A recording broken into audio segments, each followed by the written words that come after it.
गगरेट विधानसभा क्षेत्र के उपचुनावों के लिए भाजपा प्रत्याशी चैतन्य शर्मा ने अंबोटा, कलोक, कुठेड़ा, जसवाला और गुगलेड़ा में नुक्कड़ सभाओं में हिस्सा लेते हुए अपने प्रचार को गति दी है।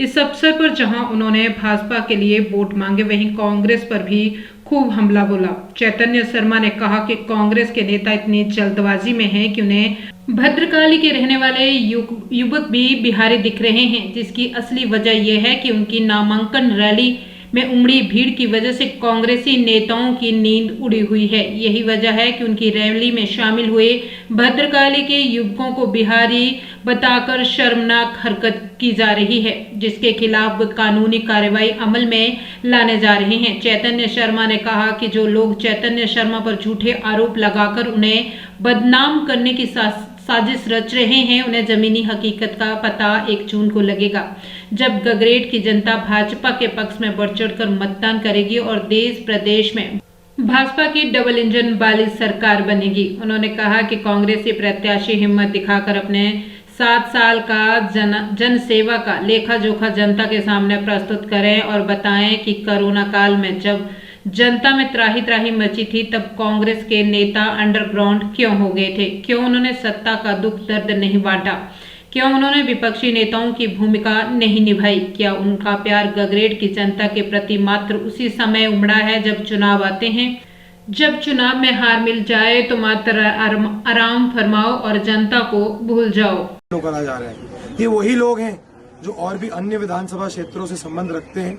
इनको खुद ही जो है कहीं ना कहीं पेरोल पे रखा गया है ऐसी बातें करने के लिए, रखने के लिए। हालांकि मैं इन बातों में भी ज्यादा पड़ता नहीं हूँ, क्योंकि इन लोगों को इम्पोर्टेंस देके किसी को भी, जनता को किसी भी तरीके का जो है एडवांटेज की प्राप्ति नहीं होने वाली है। ये सिर्फ चुनाव के छुटपुटिया नेता हैं। जब इलेक्शन का दौर आता है तब ये आते हैं, तब इनकी राजनीतिक रोटी सेकने के लिए इनको यही 1-1.5 महीना मिलता है और ये अपना फसली बटेरे होने का जो है कहीं ना कहीं फिर से जो है परिचय देते हुए इलेक्शन के बाद चले जाते हैं। परंतु हमारा समाज कहाँ जा रहा है, हम किस दिशा में जा रहे हैं, ये जो आज का मुद्दा है इस बात को रेखांकित करता है।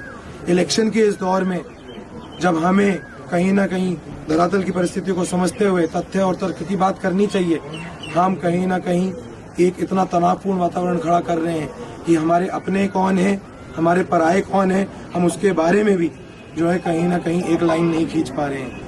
इतना ज्यादा एक दुर्भाग्य स्थिति आज गगरेट में खड़ी हो गई है। दलगत राजनीति इतना ज्यादा जो है आज सामने आ रही है और स्तर इतना ज्यादा गिर गया है कि कहीं ना कहीं हम ये भूल गए हैं कि हमारे अंदर भी एक इंसानियत है। आज चुनाव है, कल चुनाव चला जाएगा, तो इस बात का ध्यान रखते हुए मैं एक तरीके से वार्न करना चाहूंगा हमारे प्रतिद्वंदियों को, खासकर हमारी कांग्रेस के प्रत्याशी के उनके कुछ चुने हुए नुमाइंदों को, कि ऐसी झूठी अफवाहें फैलाना बंद करें। आपने पहले मेरे को भी पर्सनली अटैक करा है, मेरी फैमिली को भी करा है। मैंने नहीं बोला, इसलिए नहीं बोला क्योंकि वो बातें बेबुनियादी है। मेरे को पता है कि जनता बहुत ज्यादा सक्षम है, स्मार्ट है, उनको पता है क्या सही और क्या गलत है।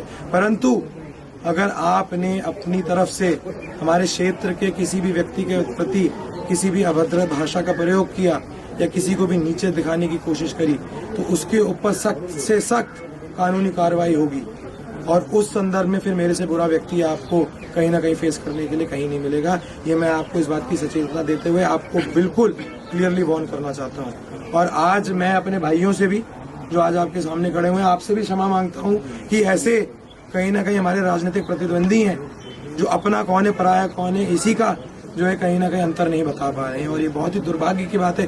दिल दुखता है इस चीजों से। मैं उन अपने विपक्ष के साथियों से भी निवेदन करूंगा, कम से कम अपने गिरबान में झांक के देखिए क्या तथ्य है, क्या तर्क है, क्या आधार है।